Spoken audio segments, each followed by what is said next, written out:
આમ આદમી પાર્ટી જેટલું ગુજરાતમાં ભાજપને નુકસાન પહોંચાડી રહ્યું છે એટલું જ નુકસાન કોંગ્રેસને પણ પહોંચાડવામાં આવી રહ્યું છે. અમે આવું કેમ કહી રહ્યા છે એ વાતની ચર્ચા આ વિડીયોમાં. નમસ્કાર, હું છું ઉજ્જવલ અને આપ જોઈ રહ્યા છો નિર્ભય ન્યૂઝ. એક તરફ અમિત ચાવડા આખા ગુજરાતમાં જે જન આક્રોશ યાત્રા લઈને નીકળ્યા છે અને બીજી તરફ તેમનો જે મત વિસ્તાર છે આંકલાવ, તેની અંદર આમ આદમી પાર્ટી દ્વારા એક મોટું ગાબડું પાડવામાં આવ્યું છે. એક તરફ અમિત ચાવડા આખા ગુજરાતમાં કોંગ્રેસની જન આક્રોશ યાત્રા લઈને નીકળ્યા છે.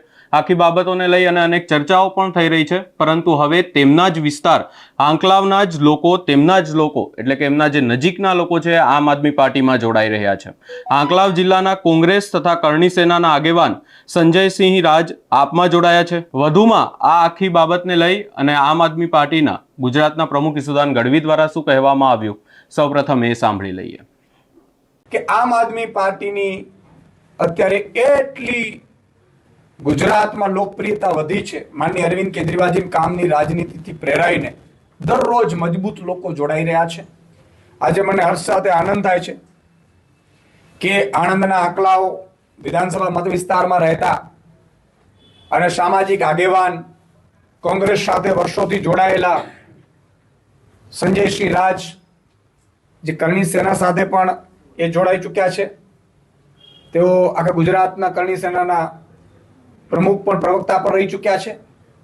એવા સંજયસિંહજી રાજ આજે એમના ભાજપ અને કોંગ્રેસના લગભગ 60 જેટલા પદાધિકારીઓ, સામાજિક આગેવાનો સાથે આજે આમ આદમી પાર્ટીમાં જોડાઈ રહ્યા છે. આમ તો તેઓ 3-4 હજાર લોકો સાથે આગામી સમયમાં સભાઓ કરીને જોડાશે, પરંતુ આજે પ્રદેશ કાર્યાલયે તેઓ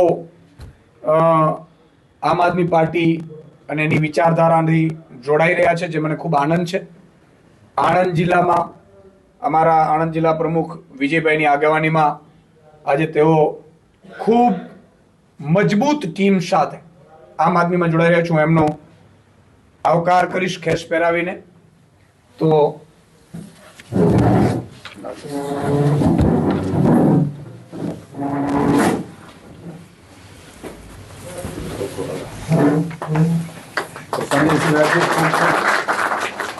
સ્વાગત છે આપનું આમ આદમી પાર્ટીમાં. આ પણ નરેશભાઈ છે અને બીજા તો 60 આગેવાન છે. આપણે પછી ફેરાવડાવીએ છીએ એમને. આમાં કોઈને કઈ સવાલ હોય તો કોઈ, નહીં તો પછી હું સંજયસિંહ રાજને જ કહીશ કે તેઓ આપને સંબોધન કરશે.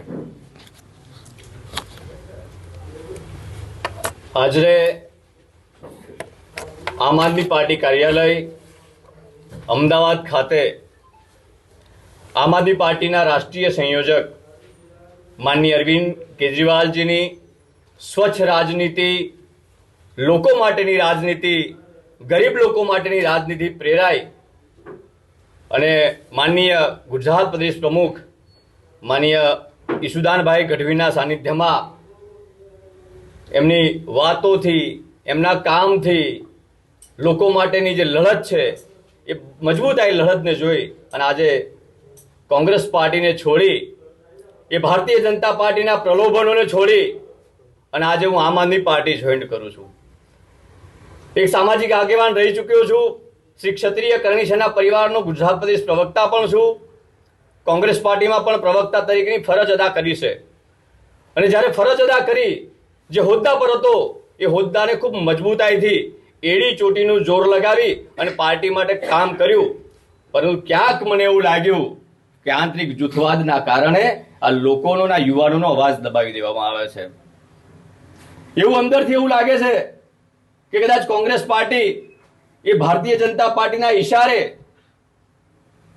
ચાલતી હોય, જાણે કોન્ટ્રાક્ટ પ્રથાથી જ ભાજપના ઈશારે કોંગ્રેસ પાર્ટી ચાલતી હોય મને દેખાઈ આવ્યું.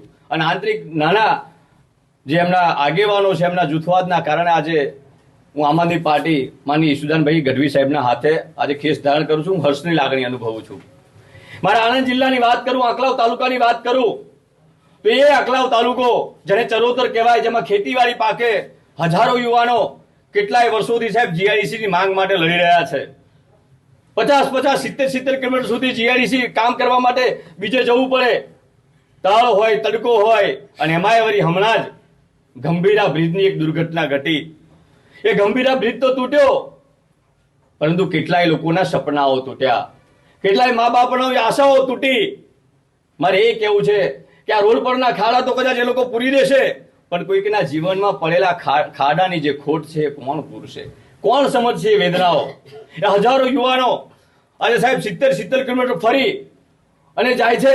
આ ભારતીય જનતા પાર્ટી ધારે તો 2 દિવસમાં કરોડોના તાઇફા કરે, મોટા મોટા કાર્યક્રમો કરે, પણ એક વૈકલ્પિક માર્ગ માટે અમારે આંદોલનો કરવા પડે. 1-2 બ્લોક બનાવવાના, જેની ઉપર તમે રેલવે પ્લેટફોર્મ પર જે બ્લોક મૂકો છો એક પ્લેટફોર્મ પરથી બીજા પ્લેટફોર્મ પર જવા માટે, એવું લોખંડની ચેનલથી બનાવી શકે. પરંતુ આજે કેટલા દિવસો થઈ ગયા. એ બિચારા બાપડા વલખા મારે છે. એ યુવાનોનો પગાર કેટલો? 10,000, 12,000, 15,000, એમાં તો 4,000, 5,000 પેટ્રોલમાં જાય. ઘર ચલાવવાનું સાહેબ દેવાદાર બની ગયા છે. અને દેવાના કારણે જે હપ્તાવાળા હોય, લોનવાળા હોય, એમના ઘરે આવીને અભદ્ર ભાષામાં ગાળો બોલે, અને જેના કારણે યુવાનો વ્યસનના રવાડે ચડી ગયા. વિચાર કરો. આંકલાઓની વાત કરીએ તો આંકલાઓ નગરપાલિકામાં કેટલાય વર્ષોથી શાસન છે. અને હમણાં કદાચ જોયું છે તમે કે નગરપાલિકામાં ઉપર છલ્લું બધું સારું દેખાય, પરંતુ જે ગટરનું જે ગંદુ પાણી કાઢે છે, એટલું બધું મોટું તળાવ ભરેલું છે. અને આખિરકારમાં એવો કોઈનો હુકમ મળ્યો કે ગંદુ પાણી પેલી નહેર ખાતામાં કાઢવામાં આવ્યું છે. હવે નહેરમાં કોઈ પાણી જતું ન હોય, ફાટેલું હોય, જેના કારણે ખેતરોમાં એ ગંદુ પાણી જાય છે. જે ખેતી કરવા માટે ખેડૂતો જાય, એમના પગમાં કોવારો થાય, ચામડીના રોગો થાય. તો એ કામ નથી આ લોકો કરી શકતા. આણંદ જિલ્લાની અંદર કેટલાય વર્ષોથી સિવિલ હોસ્પિટલની માંગ થઈ રહી છે, પણ એ સિવિલ હોસ્પિટલ બની નથી શકતી. 1 વાર નહીં, 2 વાર નહીં, 3 વાર ખાતમુહૂર્ત કર્યું, પરંતુ કશું જ થતું નથી. તો આ કારણ શું? કે ભય, ભૂખ અને ભ્રષ્ટાચારથી આ લોકો બધા પીડિત છે. આ ભારતીય જનતા પાર્ટી ધર્મના નામે મત માગે, ક્યારેક ગાયના નામે મત માગે. અને હમણાં જ મેં એક મીડિયામાં જોયું હતું કે આ ભારતીય જનતા પાર્ટીના રાષ્ટ્રીય પ્રવક્તા સુધાંશુ ત્રિવેદીએ એક નિવેદન આપ્યું. એ સુધાંશુ ત્રિવેદીને કહેવું છે કે એમણે કીધું કે ભાઈ આ ગાયનું જે માંસ છે ટ્રાન્સપોર્ટ કરવામાં આવી રહ્યું છે વિદેશોમાં. ત્યારે સુધાંશુ ત્રિવેદી એવું બોલ્યા કે અમે લોકો જર્સી ગાયને ગાય માનતા નથી, અમે દેશી ગાયને ગાય માનીએ છીએ. વિચાર કરો, ગાયમાં પણ તફાવત કરવાવાળા લોકો છે. તો જો તમે દેશી ગાયને ગાય માનતા હોય તો તમને કદાચ ખબર હશે કે તમે ગાયના નામે મત માંગ્યા, પણ લંપી વાયરસની અંદર હજારોની સંખ્યામાં એ દેશી ગાયો લંપી વાયરસની અંદર તડફીને મરી ગઈ. ત્યારે તમને કેમ એવું ના થયું? તો મારે એ ભારતીય જનતા પાર્ટીના નેતાઓને કહેવું છે કે કરોડો, હજારો કરોડો તમે ફંડ લો છો અને ગાયના નામે મત માગો, ધર્મના નામે મત માગો, પણ તમારી પાસે કામના નામે મત માગવાની તમારી પાસે કોઈ તેવડ નથી.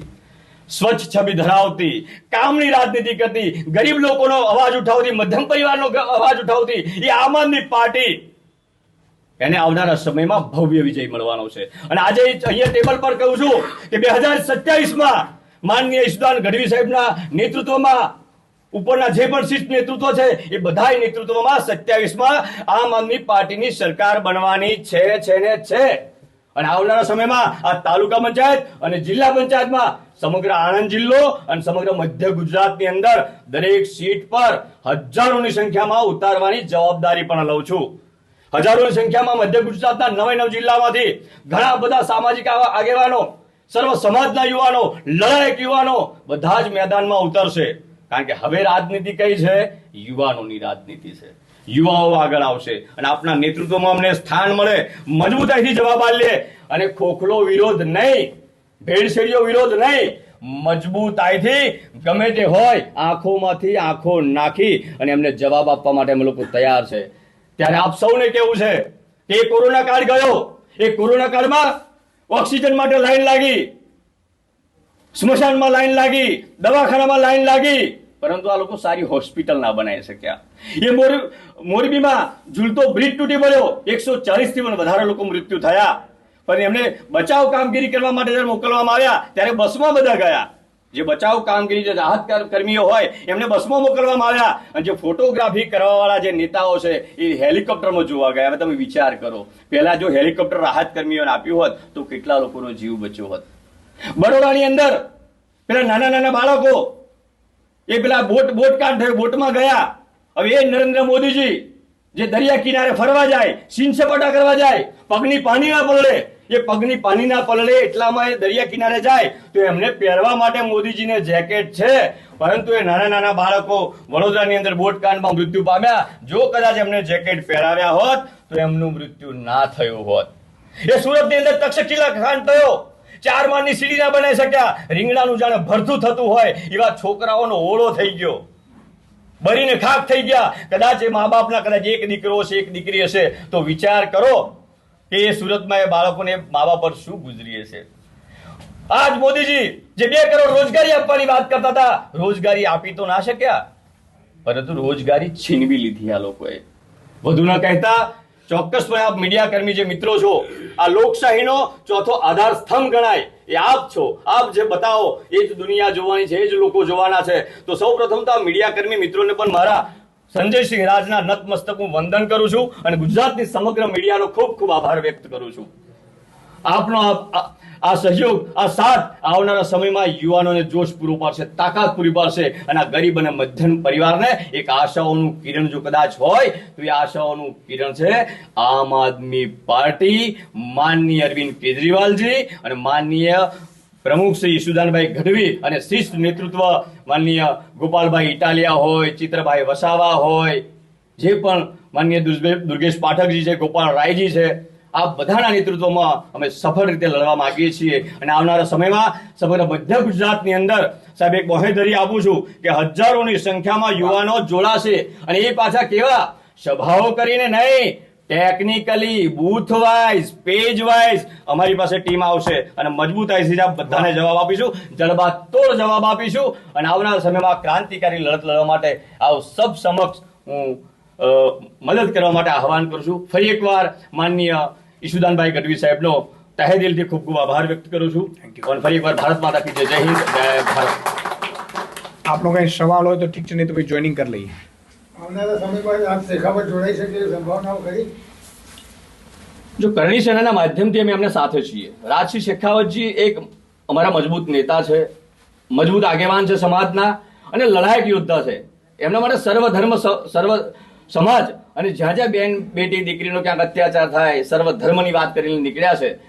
અને અમારા થકી અમે એવું કહેવા માંગીએ કે માનનીય શેખાવતજીને પણ એક વખત સાહેબને મળજો અને તમને એવું લાગે તો ચોક્કસપણે અમે આવકારીશું અને લાવવાનો પણ પ્રયત્ન અમે ચોક્કસપણે કરીશું. પણ અત્યારે હું કોઈ એવું સ્ટેટમેન્ટ આપી શકું એમ છે નહીં.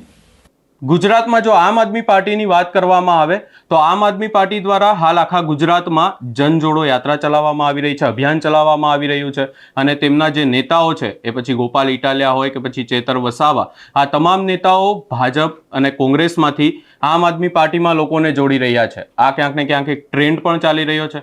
આની વચ્ચે આપણે અનેક એવા નિવેદનો પણ સાંભળ્યા કે જ્યાં આમ આદમી પાર્ટીમાં આ લોકોને આમ આદમી પાર્ટીના લોકો જોડી તો લે છે, પરંતુ ત્યારબાદ તેમના દ્વારા અનેક એવા નિવેદનો આપવામાં આવતા હોય છે, આંતરિક વિખવાદ પણ થતા હોય છે. આ તમામ ચર્ચાઓની વચ્ચે હવે અમિત ચાવડાના ગઢમાં ગાબડું પાડવામાં આવ્યું છે. આ સમગ્ર બાબતે આપનું શું અભિપ્રાય છે એ અમને કમેન્ટ કરી જરૂર જણાવશો.